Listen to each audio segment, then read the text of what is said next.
ভারতীয় সেনাবাহিনীর গোয়েন্দাদের একটি দল বাংলাদেশে আসছে। এই সফরের উদ্যোগ নিয়েছেন বাংলাদেশের সেনাপ্রধান জেনারেল ওয়াকারুজ্জামান। ভারতের সেনাপ্রধানের সঙ্গে ফোনে যোগাযোগ করে তিনি অপরাধ ট্রাইব্যুনালের ওই পরোয়ানা জারির কারণে উত্থিত পরিস্থিতি সম্পর্কে ভারতের সেনাপ্রধানকে জানালে সেনাপ্রধান জেনারেল দ্বিবেদী প্রতিনিধি দল পাঠাবার সিদ্ধান্ত নেন। সকল দেশ মিলে জাতিসংঘের উপরে আহ্বান জানিয়েছে প্রয়োজনে শান্তিরক্ষী বাহিনী বাংলাদেশে পাঠিয়ে এই সরকারকে হটিয়ে জনগণের পাশে দাঁড়াতে।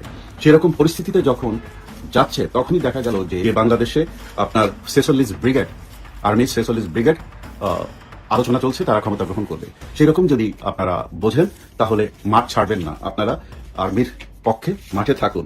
পরিস্থিতি খুব একটা স্বাভাবিক নয়, পরিস্থিতি জটিল হচ্ছে এবং পরিস্থিতি যখন জটিল হচ্ছে তখন সরকারের বিরুদ্ধে করা সামান্তা শারমিন এবং হাসনাত আবদুল্লাহর এই মন্তব্য সরকারের জন্য খুবই বিব্রতকর এবং সরকারের ভেতরে কি হচ্ছে। এই প্রথম ভারতের উচ্চপদস্থ একটি সামরিক প্রতিনিধি দল জরুরি সফরে আসছেন। জরুরি সফর এজন্যেই যে এরকম কোনো সফর পূর্ব নির্ধারিত ছিল না। এই পরিস্থিতিতে সেনাপ্রধানের সৌদি সফর বাতিল করাটা খুবই যৌক্তিক ও স্বাভাবিক, এই বিষয়ে সন্দেহ নেই। কিন্তু কথাটা হলো এমন উত্তেজনাকর পরিস্থিতির মধ্যে ভারতীয় সেনা গোয়েন্দাদের সফর, সেটা তো ওটা যেমন স্বাভাবিক সৌদি সফর বাতিল, তেমনি এটাও হচ্ছে অস্বাভাবিক। বুঝতে অসুবিধা হওয়ার কথা নয় যে এর পেছনেও কিন্তু কারণ আছে, কারণ ছাড়া কোনো কাজ হয় না। এবং 15 মাসে এই প্রথম কোনো ভারতীয় সেনাদল বাংলাদেশ সফরে যাচ্ছেন, তাও যখন বাংলা সেনা বারুদের স্তূপ হয়ে আছে, ঠিক তখন। অদ্ভুত লাগছে না? এবার একটা ভাইটাল প্রশ্নে আসি, কার ইচ্ছায় ও উদ্যোগে ভারতীয় সেনা গোয়েন্দাদের এই সফর? বর্তমান সফরের উদ্যোক্তা কে? একাধিক সূত্রে প্রমাণিত হয়েছে যে এই সফরের উদ্যোগ নিয়েছেন বাংলাদেশের সেনাপ্রধান জেনারেল ওয়াকারুজ্জামান। ভারতের সেনাপ্রধানের সঙ্গে ফোনে যোগাযোগ করে তিনি অপরাধ ট্রাইব্যুনালের ওই পরোয়ানা জারির কারণে উত্থিত পরিস্থিতি সম্পর্কে ভারতের সেনাপ্রধানকে জানালে সেনাপ্রধান জেনারেল দ্বিবেদী প্রতিনিধি দল পাঠাবার সিদ্ধান্ত নেন। এই দলটি সরেজমিনে পর্যবেক্ষণ করবে পরিস্থিতি, তারপর প্রয়োজন পড়লে উপযুক্ত ব্যবস্থা নেওয়ার কথা ভাবা হবে। এর সোজা মানে এটাই দাঁড়ায় যে বাংলাদেশ সেনার আমন্ত্রণে ভারতীয় সেনা অফিসারদের এই ভিজিট। জেনারেল জামান তার অক্টোবর 14 থেকে 18 তারিখের সৌদি আরব সফর বিশেষভাবে বাতিল করেছেন, যাতে ভারতীয় গোয়েন্দা দলের সাথে তিনি বৈঠকে বসতে পারেন। তিনি নিজের নিরাপত্তা সংকট মোকাবিলা করতেই, নিজের নিরাপত্তা সংকট যেটা হয়েছে সেটা মোকাবিলা করতেই ভারতীয় সেনার এই সফর চেয়েছেন। এছাড়া জেনারেল জামান বুঝতে পেরেছেন পরিস্থিতি যেদিকে যাচ্ছে তাতে ভারতের সাহায্য খুবই দরকার, তাই এই সফরের উদ্যোগ নিয়েছেন। বিশেষ পরিস্থিতির কি তাহলে? সামরিক আদালতের পরোয়ানা ও সেনাবাহিনীর অভ্যন্তরীণ সংকটের প্রেক্ষাপটে এই সফর। সংকট চালিত কূটনীতি। এই সফর হলো ক্রাইসিস ড্রাইভেন ডিপ্লোমেসি, অর্থাৎ সংকট মোকাবিলার জন্য নেয়া কূটনৈতিক পদক্ষেপ। জেনারেল জামান তার ব্যক্তিগত ও প্রাতিষ্ঠানিক অস্তিত্ব টিকিয়ে রাখতে ভারতের সহায়তা চাইছেন। এবার প্রশ্ন, এই সফরে মোহাম্মদ ইউনূসের অন্তর্বর্তী সরকারের সমর্থন আছে কি? যতদূর জানা যাচ্ছে ইউনূস সরকারের পক্ষ থেকে তো সমর্থন, এই উদ্যোগের সমর্থনে তো কোনো প্রমাণ নেই, বরং সরকার তিনি তার বিরোধিতা করেছেন। সরকার ও সেনাবাহিনীর মধ্যে বিদ্যমান ঠান্ডা যুদ্ধের প্রেক্ষাপটে এটি সেনাপ্রধানের একক সিদ্ধান্ত, এবং এমনও হতে পারে ইউনূস এই সফর সম্পর্কে কিছু জানেন না বলেই খবর। এই সফর ওয়াকারুজ্জামানের ব্যক্তিগত নিরাপত্তা রক্ষার চেষ্টাও বটে। মার্চ 2025-এ পাকিস্তান সমর্থিত জেনারেলদের পক্ষ থেকে জেনারেল ওয়াকারুজ্জামানের বিরুদ্ধে অভ্যুত্থানের চেষ্টা হয়েছিল তিনি আফ্রিকা থেকে ফেরার সময়, যা ভারতের সাহায্যে ব্যর্থ হয়। শেষ করি আলোচনা। ভারতীয় সেনার গোয়েন্দা দলের এই সফর নিয়মিত দ্বিপক্ষীয় বিনিময় নয়, বরং বাংলাদেশের সেনাপ্রধান জেনারেল ওয়াকারুজ্জামানের একটি কৌশলগত উদ্যোগ। আইসিটির পরোয়ানা, সেনাবাহিনীর আভ্যন্তরীণ বিভক্তি, পাকিস্তানি প্রভাব বৃদ্ধি এবং ব্যক্তিগত নিরাপত্তার হুমকির প্রেক্ষাপটে জেনারেল জামান এই সফরের আয়োজন করেছেন। মোহাম্মদ ইউনূসের অন্তর্বর্তী সরকার এই সফরে প্রত্যক্ষ ভূমিকা পালন করেনি, করার কথাও নয়। এটি মূলত সামরিক নেতৃত্বের উদ্যোগ, এবং এই উদ্যোগের মধ্য দিয়ে বাংলাদেশে ভারতের প্রত্যক্ষ রাজনৈতিক ও সামরিক হস্তক্ষেপের সূচনা হবে। বাংলাদেশের একটা বড় অংশের মানুষ তাদের বর্তমান দুর্দশা থেকে মুক্তির জন্য ব্যাকুলভাবে এতদিন ভারতের হস্তক্ষেপ চাইছিল। মনে হচ্ছে এতদিনে তাদের সেই আশা পূর্ণ হওয়ার পথে। ইটালির রোমে একটি খাদ্য সম্মেলনে উপস্থিত হওয়ার জন্য রওনা হয়েছেন ইটালির আওয়ামী লীগ নেতাকর্মীরা এবং মুজিব সৈনিকরা, ওখানকার মুক্তিযুদ্ধের পক্ষের সৈনিকরা এবং সমর্থকরা। এইভাবে হটাও ইউনূস, বাঁচাও দেশ, শেখ হাসিনার নির্দেশ, এই বক্তব্য নিয়ে তারা সেখানে বিক্ষোভ কর্মসূচি পালনের উদ্যোগ নিয়েছে। আপনারা দেখেছেন বাংলাদেশে খুব স্পর্শকাতর বিষয় নিয়ে এখন আলোচনা চলছে, সেটা হলো সেনাবাহিনীর সিনিয়র অফিসারদেরকে গ্রেফতারি পরোয়ানা জারি হয়েছে বিশেষ করে ডিজিএফআই 5 জন প্রধান এবং এবং সেনাবাহিনী এবং অন্যান্য বাহিনীর সঙ্গে শান্তিরক্ষী মিশনে যে দেশ অংশগ্রহণ করে সেই দেশের কয়েকটি বিষয় মেনে চলতে হয়। সেই দেশের নির্বাচিত জাতীয় সংসদ থাকতে হয়, নির্বাচিত সরকার, সাংবিধানিকভাবে আইন কানুন পরিচালিত হতে হয়, সেখানে মানবাধিকারের বজায় রাখতে হয়, প্র্যাকটিস থাকতে হয়, বাক স্বাধীনতা থাকতে হয়, গণতন্ত্র থাকতে হয়, প্রেস ফ্রিডম থাকতে হয়, নারী ও শিশুর অধিকার বাস্তবায়ন এবং নারীর ক্ষমতায়ন এসবের সম্মানজনক পরিবেশ, সহনশীল পরিবেশ থাকতে হয়। তো গত 14 মাস ধরে বাংলাদেশে যে কোনোটিই নেই তা আপনারা জানেন। এই কারণে বাংলাদেশে যে এরকম একটি অসাংবিধানিক সরকার আছে এবং অনির্বাচিত সরকার আছে এবং এমন একটি সরকার আছে যে সরকারের কোনো সিস্টেমই আমাদের কনস্টিটিউশনে নেই, অন্তর্বর্তীকালীন সরকার বলে কোনো শব্দই নেই। এগুলো সারা বিশ্বে ছড়িয়ে ছিটিয়ে থাকা মুজিব সৈনিকরা জাতিসংঘে এবং স্টেট ডিপার্টমেন্টে এবং মানবাধিকার কমিশনে বারবার অভিযোগ দিয়েছে।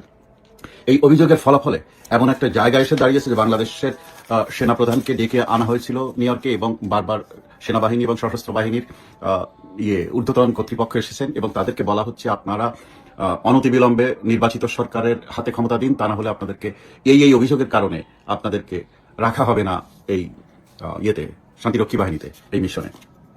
তো এরই মধ্যে জেনেভায় সম্প্রতি একটি কনভেনশন হয়ে গেছে, জাতিসংঘের কনভেনশন। সেখানে তুলে ধরা হয়েছে যে বাংলাদেশে কি ধরনের অপরাধ হচ্ছে, কতজনের মৃত্যু হয়েছে, কত ঘর বাড়ি পুড়িয়েছে, একটা তালিকা সেখানে তুলে ধরা হয়েছে। এইসবের মাধ্যমে সেই সেমিনারের মিটিং থেকে সকল দেশ মিলে জাতিসংঘের উপরে আহ্বান জানিয়েছে প্রয়োজনে শান্তিরক্ষী বাহিনী বাংলাদেশে পাঠিয়ে এই সরকারকে হটিয়ে জনগণের পাশে দাঁড়াতে।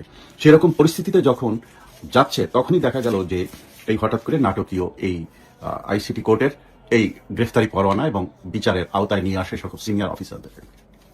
আমি বলছি না যে এরা নির্দোষ, আমি বলছি না এরা কোনো দোষ করেননি, কারণ বিষয়টি আদালতের। কোনো দোষ না করলে তো এরকম হতো কিনা আমি জানি না, কিন্তু কতগুলো প্রশ্ন আসে। এমন একটা আদালত যে আদালত প্রশ্নবিদ্ধ, কারণ বাংলাদেশ সরকারের পক্ষ থেকে সংসদ যখন ছিল তখন এই আইসিটি কোর্ট তৈরির জন্য যে সিদ্ধান্ত হয়েছিল 1971 সালে মুক্তিযুদ্ধকালীন যেসব মানবতা বিরোধী অপরাধ হয়েছে শুধুমাত্র সেই বিষয়গুলো এখানে বিচার হবে, এখানে দেশের আর কোনো অপরাধের বিচার হবে না। কিন্তু এই ডক্টর ইউনূস ক্ষমতা গ্রহণ করার পর ওনার সরকার এই বিরোধী দলকে, আওয়ামী লীগকে এবং আওয়ামী লীগ সমর্থকদের বিচারের বিষয়গুলো এই কোর্টে নিয়ে আসলেন। এবং খুব ফানি, মানে কি কৌতুক একটা আইন। এখানে দেখুন, বাংলাদেশের সংবিধান অনুযায়ী এত বছর ধরে দেশ চলছে, গত 53 বছর, আপনি কারোর নামে মামলা করতে পারেন, মামলা করলেই কিন্তু ওই লোক গিল্টি হয়ে যায় না। যতক্ষণ পর্যন্ত গিল্টি না হচ্ছে, মানে দোষী প্রমাণিত হচ্ছে, ততক্ষণ পর্যন্ত তাকে শাস্তি দেওয়া যায় না। কিন্তু এই আইসিটি কোর্টে একটা আইন করেছে যে কোনো সরকারি কর্মকর্তার নামে যদি মামলা হয় তাহলে সাথে সাথে তার চাকরি চলে যাবে। তার মধ্যে শাস্তি শুরু হয়ে গেল, তার মান সম্মান ওইখান থেকে শেষ হয়ে গেল, এখনো কিন্তু বিচার শুরু হয়নি। তো এইভাবে এখানে মানবাধিকার কোথায়, এখানে আইনের শাসন কোথায়? এখানে আসলে একটি মানে যেমনে হোক শেখ হাসিনা আমলের যেসব মুক্তিযুদ্ধের পক্ষের অফিসাররা, কর্মচারীরা, শিক্ষকরা যে যেখানে আছেন তাদেরকে হয় জবরদস্তি পদত্যাগ করাতে হবে, না হলে আইনের মাধ্যমে তাদেরকে বের করে দিয়ে এই জামাত সমর্থিত বা কিছু বিএনপি সমর্থিত এদেরকে প্রমোশন দিয়ে ওইরকম উপর জায়গাগুলো নিতে হবে। এই হলো মূল কারণ, যেসব কারণে আজকে এই অবস্থা দেখছে। এতে বিরাট ক্ষতি হবে বাংলাদেশের। এই সব অফিসারদের নামে যেসব অভিযোগ আসছে এবং তাদেরকে দোষী সাব্যস্ত করা হবে, এটা বোঝাই যাচ্ছে এই সরকারের যেভাবে তারা মুভ করছেন, যেভাবে যেসব নিউজ প্রকাশ করছেন তাতে বোঝাই যাচ্ছে। এদেরকে অভিযুক্ত করে একদিনের জেল দিন বা ফাঁসি দিন, আপনি যাই দিন, যখনই অভিযুক্ত হয়ে যাবে তখন কিন্তু জাতিসংঘের শান্তিরক্ষী বাহিনীতে এইসব নিউজগুলো চলে যাবে, এইসব ফাইলগুলো চলে যাবে। আপনারা জানেন জাতিসংঘ থেকে, এই শান্তিরক্ষী বাহিনী থেকে 25% অফিসার এবং কর্মচারী কাট করা হচ্ছে বাজেট শর্টেজ বলে, বাজেট কম, বাজেট নেই এই কথা বলে। তা যখনই এই ফেব্রুয়ারির দিকে বা মার্চের দিকে যখনই এই কাট করা শুরু হবে, তখন সাথে যত দেশ আছে, যেসব দেশ থেকে এই শান্তিরক্ষী মিশনে তাদের অফিসার এবং সিপাহীদেরকে পাঠায়, তারা কি বলবে? তারা বলবে আইনটা হলো নির্বাচিত সরকার থাকতে হবে, আইনটা হলো ওইখানে সাংবিধানিক সরকার থাকতে হবে, আইনটা হলো ওই দেশের সেনাবাহিনীর সেরা অফিসাররা এই দেশে আসতে হবে এই শান্তিরক্ষী মিশনে। কিন্তু যে দেশের শান্তিরক্ষী মিশনের যারা আসে সেই ডিপার্টমেন্টই যখন মানবতা বিরোধী অপরাধের সাথে যুক্ত, ওই দেশকে তো রাখা যাবে না। এই বলে কিন্তু টোটাল বাংলাদেশকে এরা বাদ দিয়ে দিবে। এবং এটা হলো পাকিস্তানের একটা প্ল্যান। পাকিস্তান তার যেমন অর্থনীতিতে আমাদের থেকে পিছিয়ে আছে, 71-এর একটা আঘাত প্রতিঘাত তারা করার জন্য আমাদের উপরে চেষ্টা করছে। এইভাবে নানানভাবে আমাদের কোণঠাসা করে ফেলে, আমাদের ইকোনমিকে শেষ করে দিতে পারলে, আমাদের আর্মিকে শেষ করে দিতে পারলে, আমাদের সশস্ত্র বাহিনীকে শেষ করে দিতে পারলে সবচেয়ে খুশি হবে ওদিকে পাকিস্তান, আর এদিকে পাকিস্তানের মদতপুষ্ট যেসব রাজনৈতিক দলগুলো বা নেতারা আছেন তারাই। এটা একটা মেটিকুলাস ডিজাইন, এই দেশকে ধীরে ধীরে ধ্বংস করে ফেলা হচ্ছে। প্রিয় দেশবাসী, কিছুক্ষণ আগে শুনলাম যে বাংলাদেশে আপনার 46 ব্রিগেড, আর্মি 46 ব্রিগেড আলোচনা চলছে, তারা ক্ষমতা গ্রহণ করবে। সেরকম যদি আপনারা বোঝেন তাহলে মাঠ ছাড়বেন না, আপনারা আর্মির পক্ষে মাঠে থাকুন। আজ থেকে শিক্ষকদের লাগাতার অবস্থান কর্মসূচি শুরু হচ্ছে ঢাকায়। আপনারাও রাজপথ দখলে রাখুন, কারণ যে কোনো মূল্যে হোক বাংলাদেশকে রক্ষা করতে হবে এবং মুক্তিযুদ্ধের পক্ষের অফিসারদের পাশে দাঁড়াতে হবে। প্রিয় দেশবাসী, খুব বিপজ্জনক সময় যাচ্ছে। এখন ডক্টর ইউনূস দেশে বাইরে চলে গেলেন রোমে। অনেকেই বলছেন এটাই তার সেফ এক্সিট। এটা যদি হয়ও তবুও এই আর্মি অফিসারদের পক্ষে আপনারা দাঁড়ান। আমরা প্রচলিত আইনের সুবিচার চাই, আমরা এই ধরনের স্পেশাল কোর্টের সাজানো গোছানো বিচার চাই না। প্রিয় দেশবাসী, একটি সফল বাংলাদেশ গড়বার জন্য সোজা হয়ে দাঁড়ান। সামান্তা শারমিন যে মন্তব্যটা করেছেন সেটা সরকারের জন্য ভয়াবহ রকমের বিব্রতকর এবং সরকারের জন্য এই মন্তব্যটাই অনেক কিছু বলে দেয়। কি বলছেন তিনি? বাংলাদেশ প্রতিদিনের শিরোনামটা আপনারা দেখে নিতে পারেন। সেখানে বলা হচ্ছে, উপদেষ্টারা আখের গুছিয়ে ফেলেছেন কিন্তু শিক্ষকের বেলায় টাকা নেই। অর্থাৎ তিনি বলতে চাইছেন যে উপদেষ্টারা তাদের নিজেদের স্বার্থ সব কিছু চরিতার্থ করে ফেলেছেন, কিন্তু শিক্ষকদের বেলাতে এসে বলছেন যে সরকারের টাকা নেই। কি বলছেন তিনি একটু জেনে নেওয়া যাক। বলছেন, অন্তর্বর্তী সরকারের উপদেষ্টারা নিজেদের আখের গোছানোর কাজ সেরে ফেলেছেন কিন্তু শিক্ষকের বেলায় টাকা নেই। বলেছেন, অন্তর্বর্তী সরকারের প্রত্যেক উপদেষ্টা নিজের আখের গোছানোর কাজ করে রেখেছেন এরই মধ্যে। শুধু তাই নয়, এই ইন্টারিম গভর্নমেন্টও আজ দেশের মানুষের বিরুদ্ধে দাঁড়িয়ে গেছে, তারা দেশের শিক্ষা ব্যবস্থার বিপক্ষে দাঁড়িয়েছে। বিকেলে সন্ধ্যার আগে শহীদ মিনারে শিক্ষকদের সঙ্গে একাত্মতা প্রকাশ করতে গিয়ে তিনি এই মন্তব্য করেছেন। বলেছেন, অন্তর্বর্তী সরকারকে আমাদের দেশের ছাত্র জনতা, শিক্ষক, চিকিৎসক সহ নানা পেশার মানুষেরা তাদের রক্ত এবং ত্যাগের বিনিময়ে বসিয়েছে, আর সেই সরকারই শিক্ষকদের উপরে নির্যাতন করছে। বলেছেন যে খবর পেলাম তারা নাকি 300 কোটি টাকা দিয়ে কোন কোন মন্ত্রণালয়ের জন্য গাড়ি কিনছেন, অথচ শিক্ষকদের বেতন ভাতা বাড়ানোর কথা বললেই তাদের কাছ থেকে শুনতে হয় সরকারের টাকা নেই। মানে বলেছেন যে এত আশা আকাঙ্ক্ষা নিয়ে আমরা এই ইন্টারিম গভর্নমেন্টকে বসিয়েছি, অথচ তারা আজ দেশের মানুষের বিরুদ্ধে দাঁড়িয়ে গেছেন, তারা শিক্ষার বিপক্ষে এসে দাঁড়িয়েছেন। এই যে কথা বলছেন শিক্ষা উপদেষ্টার ব্যাপারেও তিনি সমালোচনা করেছেন। অর্থাৎ তিনি যে কথাটা বললেন, সরকারের উপদেষ্টারা কি সত্যি তাদের আখের গুছিয়ে ফেলেছেন, তাদের নিজেদের যা যা স্বার্থ আছে সেগুলো কি মানে উসুল করে নিয়েছেন, সেগুলো কি করে ফেলেছেন, করে ফেলে এখন শুধুমাত্র সেফ এক্সিটের কথা ভাবছেন? যে সেফ এক্সিট নিয়ে এত আলোচনা হচ্ছে, সামান্তা শারমিন হঠাৎ করে এই মন্তব্যটা কেন করলেন?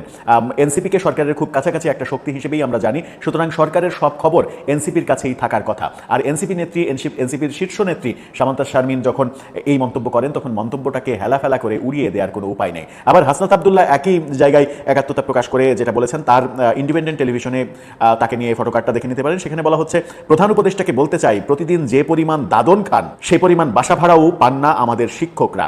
শিক্ষকদের যেভাবে পেটানো হয়েছে এটা কোনো সভ্য রাষ্ট্রের কাজ নয়। দ্রুত সময়ের মধ্যে শিক্ষকদের বাড়ি ভাড়া বৃদ্ধি করতে হবে। এই কথা বলেছেন। তিনি বলছেন যে মানে প্রতিদিন প্রধান উপদেষ্টা প্রতিদিন যে পরিমাণ দাদন খান, এটা বলতে তিনি কি বোঝাতে চাইলেন যে ততটা বাড়ি ভাড়াও শিক্ষকরা পায় না।